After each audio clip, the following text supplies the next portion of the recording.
একজন সিভিল ইঞ্জিনিয়ারের অ্যাকচুয়ালি কি দায়িত্ব থাকে একটা বিল্ডিং যখন হয়?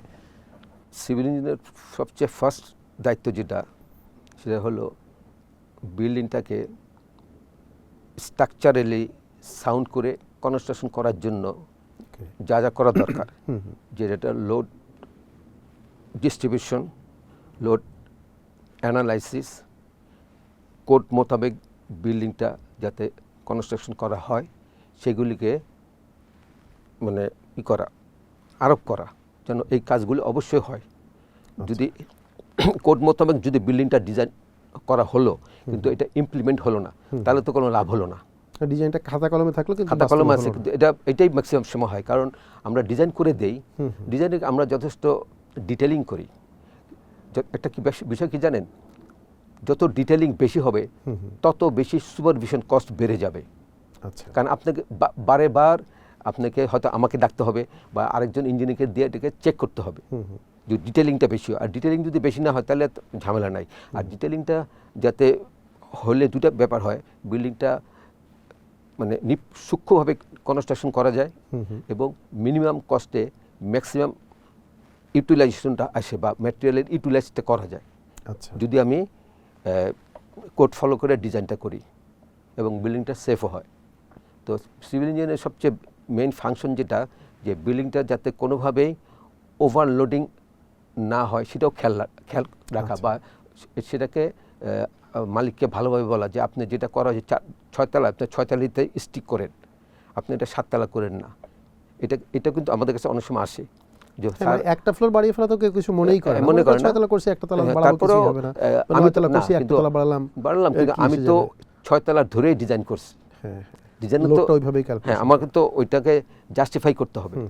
হ্যাঁ, যেমন এখন মনে করেন যে ক্যান্টনমেন্ট বোর্ড 6 তলাকে 7 তলা পারমিশন দিচ্ছিল, কিন্তু প্রোভাইডেড তাকে আপনাকে এটাকে জাস্টিফাই করতে হবে যে হ্যাঁ এটা 7 তলা করা যাবে।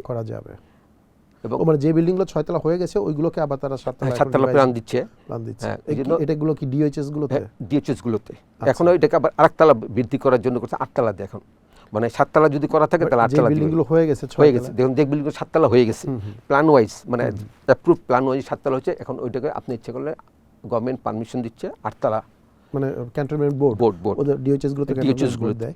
তো ওরা যে পারমিশন দিচ্ছে সেই ক্ষেত্রে তাহলে মানে এটা আমি বলতেছি ঢাকা ক্যান্টনমেন্ট বোর্ডের আন্ডারে যেগুলো, এটা অন্য ক্যান্টনমেন্ট বোর্ডের অন্য রুলস থাকতে পারে। কিন্তু এটা কি আপনি মনে করেন যে এটা কোনো ঝুঁকি তৈরি হচ্ছে? কারণ ঝুঁকি ধরেন ফর এক্সাম্পল আমি যদি একটু অন্যভাবে বলি, যে আমি 6 তলা বাড়ি একটা করেছি, এখন আমাকে বলছে যে 6 তলা যে এটা 7 তলা করা যাবে তার একটা স্ট্রাকচারাল ডিজাইন আপনি সাবমিট করেন। যে আমি একটা ডিজাইন বানিয়ে দেখালাম যে হ্যাঁ এই ডিজাইন বানিয়ে দিলে হবে না, ওই স্ট্রাকচারাল ডিজাইন যেটা আছে ওইটার উপরে তো আপনি কাজ ওইটাকে জাস্টিফাই করতে হবে যে হ্যাঁ এটা 7 তলা করা যায়। তো সেখানে অনেক সময় চেক টেক করে, হ্যাঁ, যেমন আমি একটা বিল্ডিং, এই ধরনের একটা বিল্ডিং, লাকিলি আমি ওই বিল্ডিংটা মিরপুর সিরামিকের হোলো ব্লক দিয়ে করেছিলাম 6 তলা। তো ওইটাকে 7 তলা করার জন্য ডেভেলপার আমাকে বলল। আচ্ছা, তো আমাকে কিন্তু ওই হোলো ব্লকের ওয়েট কত সেটাও আমাকে ক্যান্টনমেন্ট বোর্ডে, অর্থাৎ ক্যান্টনমেন্ট বোর্ড তো university, Bangladesh university of MST যাকে বলে, আচ্ছা, বাংলাদেশ এমএসটি, তো ওখানে আমার ওই ব্লকটা তারা ওয়েট করছে এবং পার স্কোয়ার ফিটে কী লোড আসে এবং সেই লোড নর্মাল সলিড ব্রিকের চেয়ে কম, এটাকেও আমাকে প্রমাণ করতে হয়েছে।